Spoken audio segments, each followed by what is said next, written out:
Estudo, dando continuidade ao capítulo 2 do Livro dos Espíritos. Que Jesus nos inspire sempre, né? Nos auxilie a compreender as lições que os Espíritos nos trazem.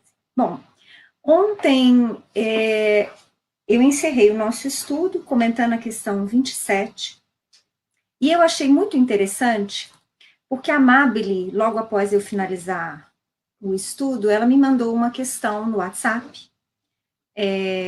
A Amabile, se estiver aí, pode mandar outras questões, viu, Amabile? E se alguém também tiver outras questões, pode não só mandar para mim no WhatsApp, como pode também colocar aqui nos comentários, porque eu leio todos os comentários no final do estudo. Então, a gente pode, de repente, trazer as questões à baila, como eu estou fazendo agora. E a questão da Amabile foi muito interessante, porque ela perguntou assim: são então os espíritos crísticos que utilizam esse fluido cósmico universal para a criação dos planetas? O que se fala na Gênesis? Mas ao invés de Deus criou o céu, a terra, etc., são os cristos? Essa pergunta da Amabile. Vocês vão se recordar que na questão 27, nós falamos dos 3 elementos que nós vamos encontrar no universo: Deus, Espírito e matéria. Mas no texto da resposta, os Espíritos nos falam do fluido cósmico universal. E falam justamente que ele é a matéria elementar, a matéria primitiva. E afirmam eles que esse fluido universal, ou primitivo ou elementar, que é dele que os espíritos se utilizam. Então, vamos lá, a questão da Amabile. Eu respondi para ela ontem, mas aqui eu queria colocar a par, né, no nosso estudo, porque eu acho muito interessante esse tema. Boa noite, Viviane, boa noite, Tiago, Suzélia até agora, e quem está mais chegando por aqui. E é muito interessante, porque eu já havia visto sobre esse tema uma palestra do Haroldo Dutra, que é um profundo conhecedor da Gênese. Ele, inclusive, traduziu o Novo Testamento, porque ele conhece o hebraico.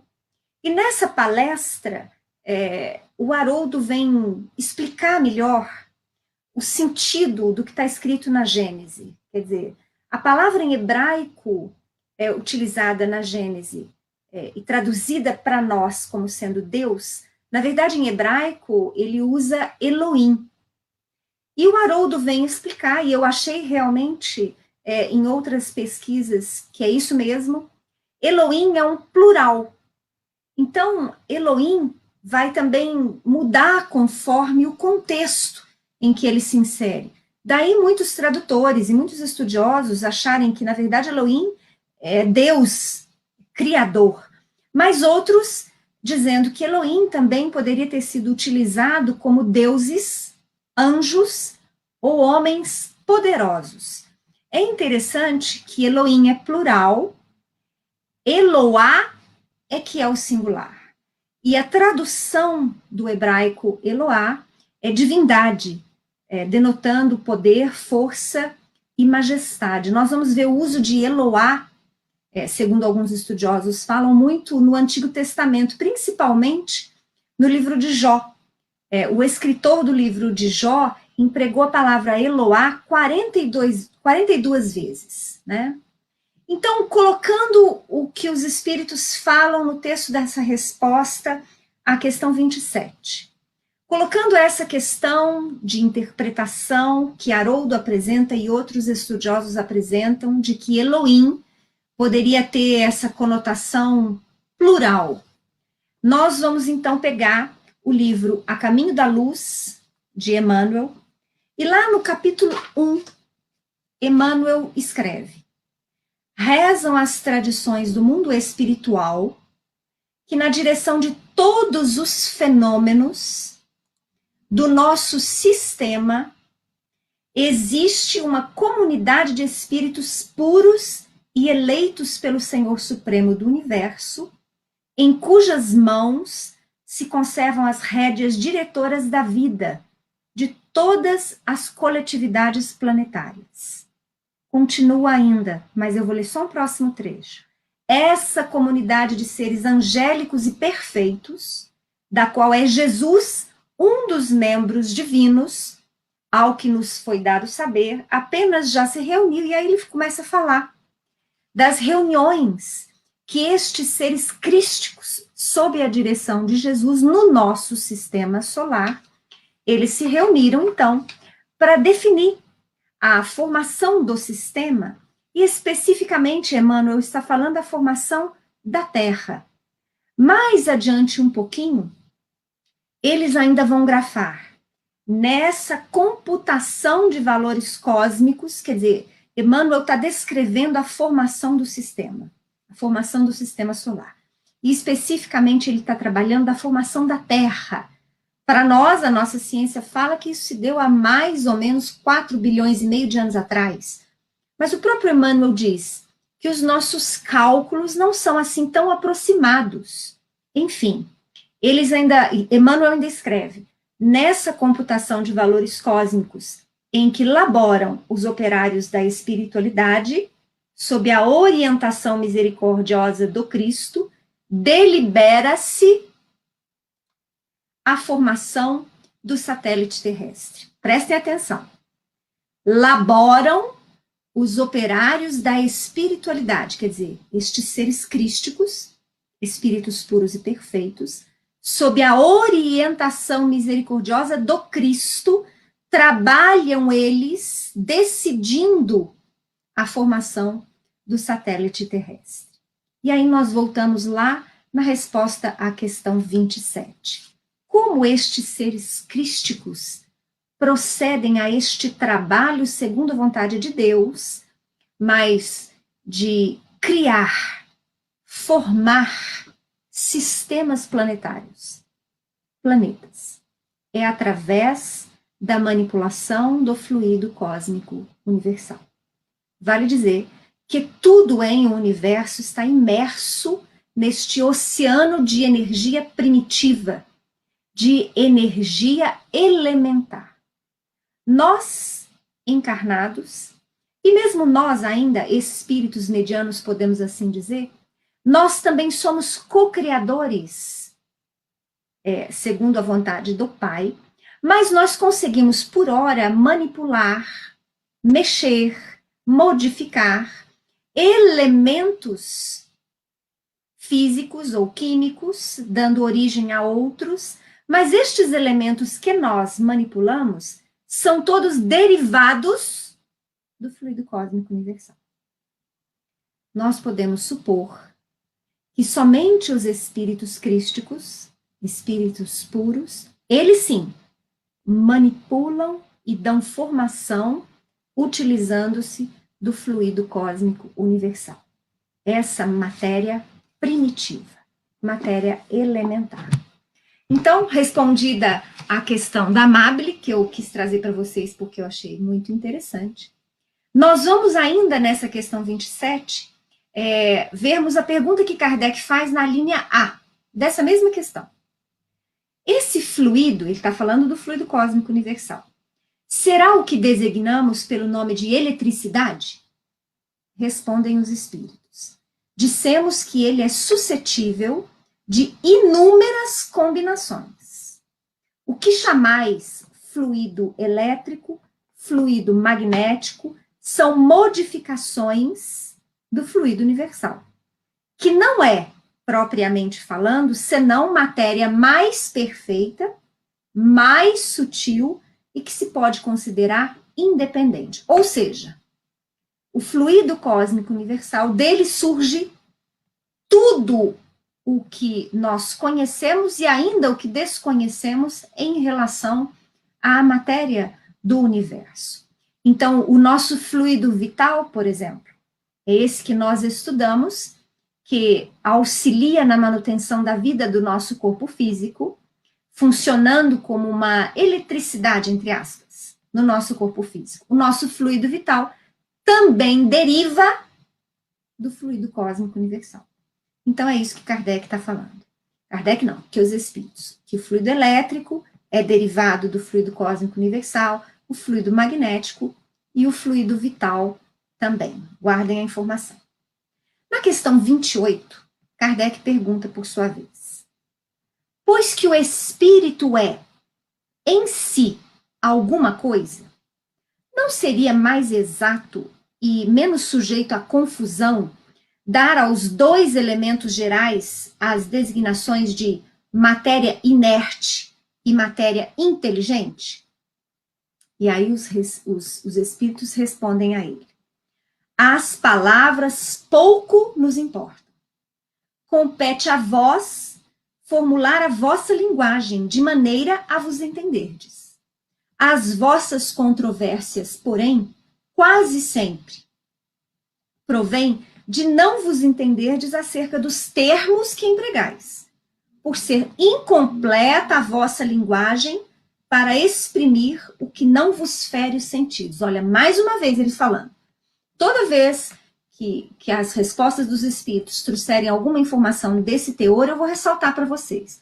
Mais uma vez, eles nos falam que a nossa linguagem é incompleta para exprimir aquilo que nossos sentidos físicos não percebem.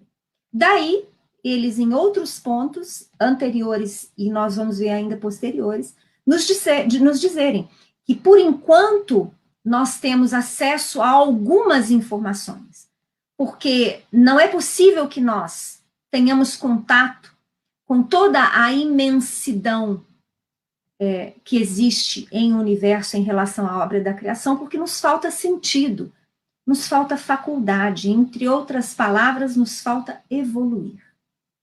Na medida em que, como espíritos, vamos evoluindo, os nossos conhecimentos se aprofundando, a nossa capacidade de amar também se aproximando, nós nos utilizaremos de energias cada vez mais sutis.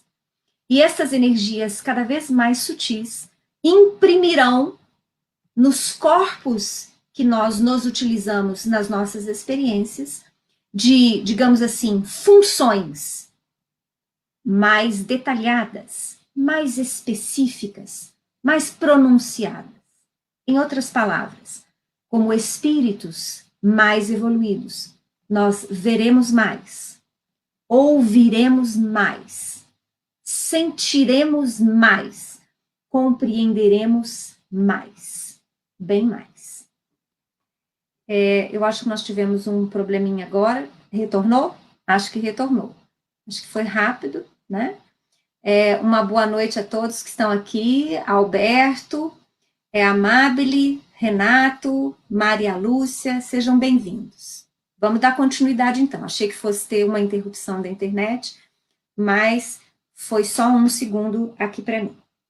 Bom, Kardec, então, nessa resposta, ele vem dizer que um fato é predominante no comentário que ele faz à resposta dos espíritos. Ele vem dizer que é possível se constatar a matéria sem inteligência e o princípio inteligente independente da matéria. Mas a origem e a conexão dessas duas coisas nos são desconhecidas. Isso no século XIX, isso ainda persiste. É interessante que alguns espíritos vão dizer que para eles ainda é difícil dizer aonde termina a matéria e começa o espírito, ou vice-versa. Justamente por conta daquilo que nós estudamos ontem.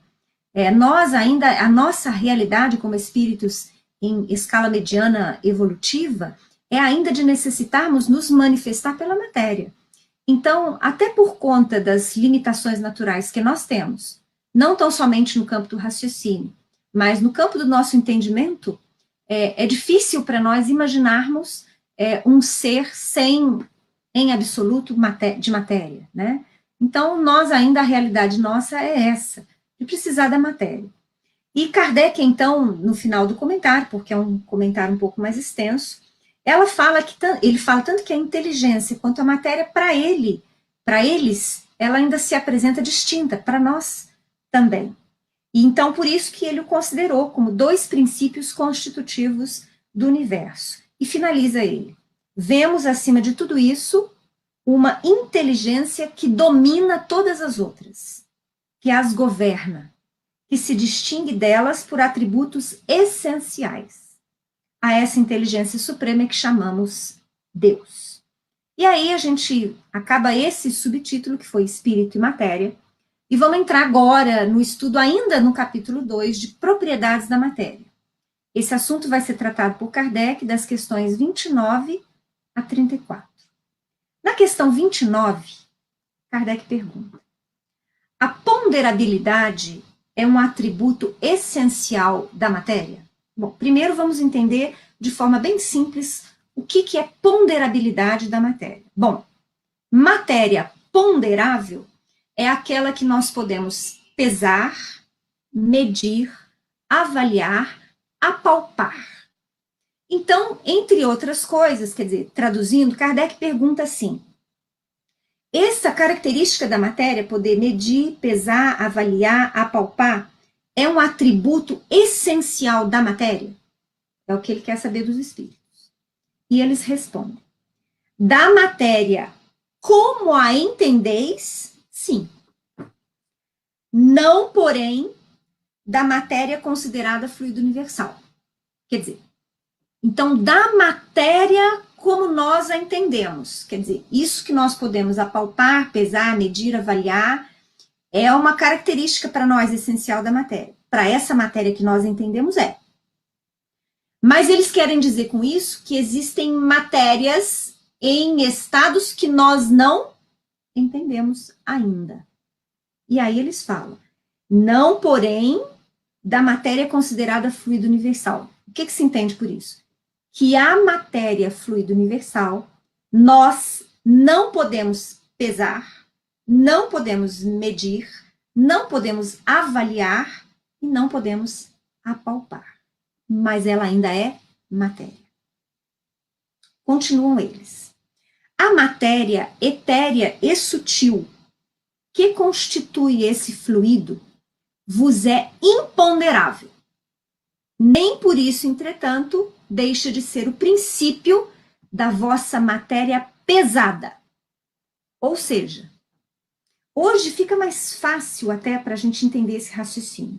No século XIX, Kardec explorou bem isso, porque a ciência ainda estava caminhando, né?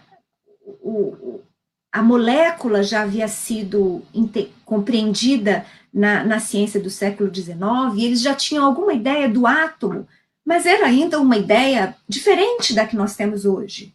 Quer dizer, lá no século XIX, a ciência ainda imaginava o átomo como sendo uma partícula densa, mínima, bem pequenina, mas densa, né? Hoje em dia, os conceitos são inúmeros. Nós sabemos, por exemplo, que o próprio átomo se subdivide em prótons, nêutrons e elétrons, e estes também se subdividem em quarks e outros. Então, hoje, a visão que nós temos, que a ciência nos auxilia a ter, acerca da matéria, é bastante, digamos assim, mais explicativa do que era no século XIX, né? Então, lá era mais difícil de nós trabalharmos este conceito da matéria sutil, etérea, né, que seria o fluido cósmico universal. Mas hoje já fica mais fácil, né? No exercício imaginativo, a gente sabe que se eu pegar uma pedra e eu começar a olhar nessa pedra com uma máquina potente, com esqueci o nome. Se eu começar a dividir a matéria, né? Me fugiu completamente a memória agora, vocês me desculpem. Eu vou achar o que nessa pedra? Eu vou achar moléculas. E se eu continuar visualizando nas moléculas, eu vou encontrar átomos. Nestes átomos, eu vou encontrar outros elementos, ainda como prótons, nêutrons e elétrons. Então, ou seja, eu posso compreender hoje que esta matéria sutil e etérea, que é o fluido cósmico universal, é a matéria elementar de tudo mais. Ou seja, o fluido cósmico universal é a base, é o elemento que, combinado, dá origem a todos os demais elementos que nós conhecemos e que dão origem à nossa matéria pesada. Na questão 30, Kardec pergunta: a matéria é formada de um só ou de muitos elementos? Respondem eles: de um só elemento primitivo. Os corpos que considerais simples não são verdadeiros elementos, são transformações da matéria primitiva. É exatamente isso que nós falamos. Então, se nós pegarmos, por exemplo, o hidrogênio, que é o elemento mais simples da nossa tabela periódica, né? Segundo o que os espíritos estão nos afirmando, e a ciência está caminhando para comprovar exatamente isso, o nosso elemento simples, hidrogênio, é composto pela combinação do fluido cósmico universal. Olha só que coisa interessante. O elemento oxigênio, mais carbono, mais enxofre e mais fósforo, estes 4 elementos vão ser encontrados no ácido carbônico, no ácido sulfúrico, no ácido fosfórico, dependendo das proporções de cada um deles, ou seja, dependendo das combinações, das variantes da combinação, nós vamos ter desde um veneno até algo que pode ser utilizado para a nossa saúde, ou que é utilizado pela natureza. Então, eu quero que vocês compreendam esse fluido cósmico universal. Ele, sim, o elemento primitivo, que vai dar origem a todos os outros elementos. Vocês podem me perguntar assim, muito bem, então o fluido cósmico universal, combinado de determinada forma, sob diversas condições, ele dá origem aos elementos todos que nós vamos encontrar em a natureza da Terra, verdade? Verdade. Serão estes os mesmos elementos de Marte? Não. Pode ser até que algum seja muito próximo, ou até mesmo similar. Mas, como a combinação do fluido cósmico universal vai ao infinito as possibilidades dele se combinar. E é claro que aí vão ter interferência também condições tal como a gravidade, calor, luz solar, enfim, características planetárias. É claro que os elementos também que se originam do fluido cósmico universal também vão ser, digamos assim, ao infinito as suas variantes. Então, muito raramente nós vamos encontrar um planeta com a mesma tabela periódica, digamos assim, que a Terra. Porque essa combinação do fluido cósmico universal, para nós podemos dizer, é infinita. Na questão 31, de onde se originam as diversas propriedades da matéria? São modificações que as moléculas elementares sofrem, por efeito da sua união em certas circunstâncias. Bom, aqui nessa resposta, nessa questão e nessa resposta, eu quero ressaltar para vocês um termo que os espíritos usam. Moléculas elementares. Lembram-se que eu falei agora há pouco que a ciência ainda caminhava lentamente no século XIX em relação ao estudo do que nós sabemos hoje como, por exemplo, da radioatividade, da física quântica, dos elementos atômicos? Muito bem. Então, naquela época, essas moléculas elementares seriam que para nós hoje seria falar-se o átomo, ou mesmo os seus elementos constitutivos, tá?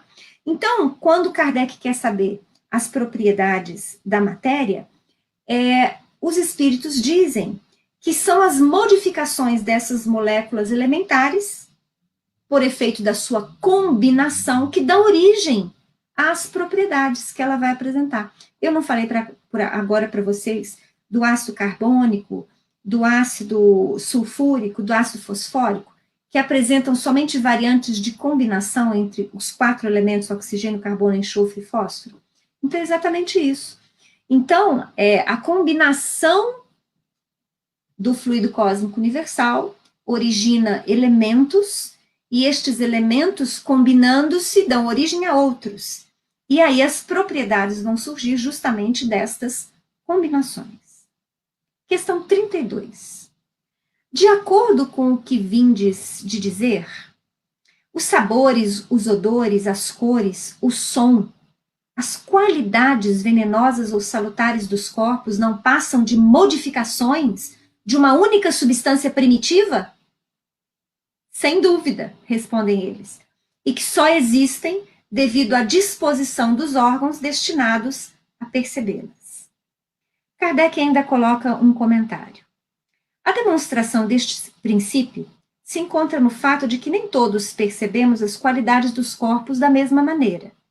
Enquanto uma coisa agrada ao gosto de um, para o de outro é detestável, o que os vê em azul, outros vê em vermelho, o que para uns é veneno, para outros é inofensivo ou salutar. Isso em se falando entre nós que estamos encarnados e espíritos desencarnados nas faixas espirituais da Terra. Mas percebam que este é também um entendimento aplicado a todo o universo. Quer dizer, por que achar que só haverá vida fora da Terra se nas mesmas condições que a Terra apresenta? Em outros planetas, em combinações variantes do fluido cósmico universal, outras formas de vida, inclusive humanoides, né, ou, digamos assim, hominais, podem existir e viver relativamente muito bem, assim como nós vivemos. Se nós não soubéssemos tanto sobre o que há no fundo dos nossos oceanos, como dizer que haveria uma vida que seria possível de ser continuada lá? Quer dizer, existem os peixes num ambiente adequado que eles possam viver. E, em contrapartida, os peixes, se não conhecessem o que há fora da água, o que é mais razoável, né, nunca imaginariam que podia existir um ser que pudesse viver, por exemplo, respirando, né, o ar como nós respiramos. Enfim, eu quero que vocês percebam que esse é um entendimento que amplia a nossa visão, amplia de maneira muito profunda. E eu quero ainda trazer um outro pensamento para vocês, porque não eu não me iludo achando que aqui o que eu falo é regra. Eu quero instigar vocês, para que vocês meditem sobre aquilo que nós estamos estudando. Porque Kardec já disse que ciência e religião devem caminhar juntas, né?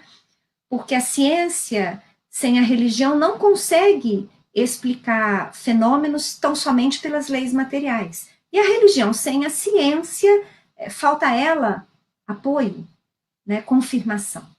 Mas eu quero que vocês pensem da seguinte maneira. Então, nós vimos até aqui o fluido cósmico universal, matéria primitiva, elemento primeiro da matéria.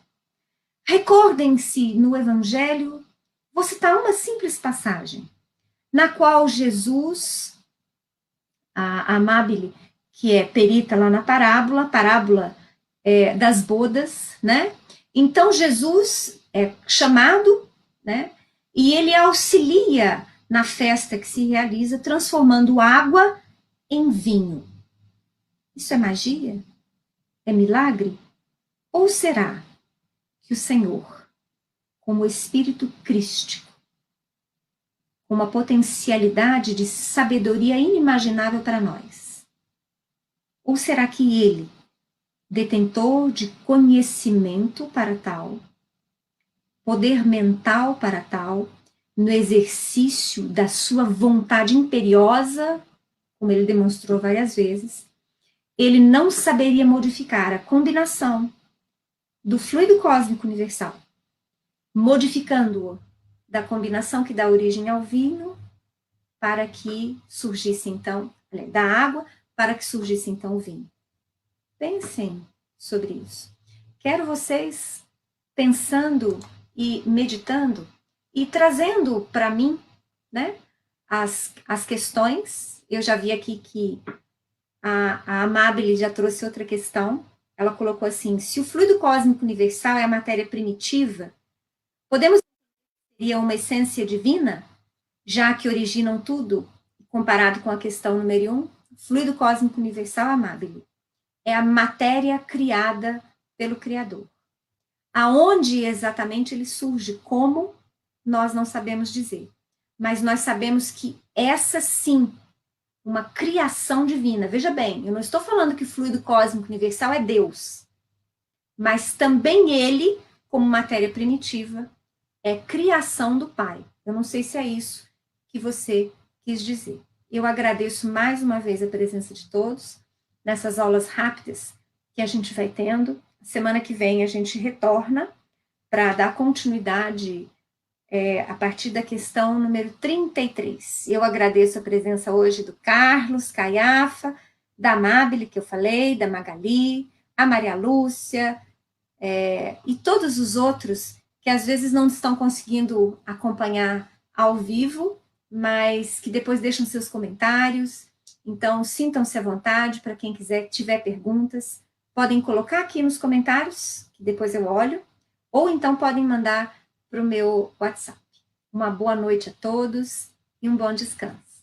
Até semana que vem, terça-feira.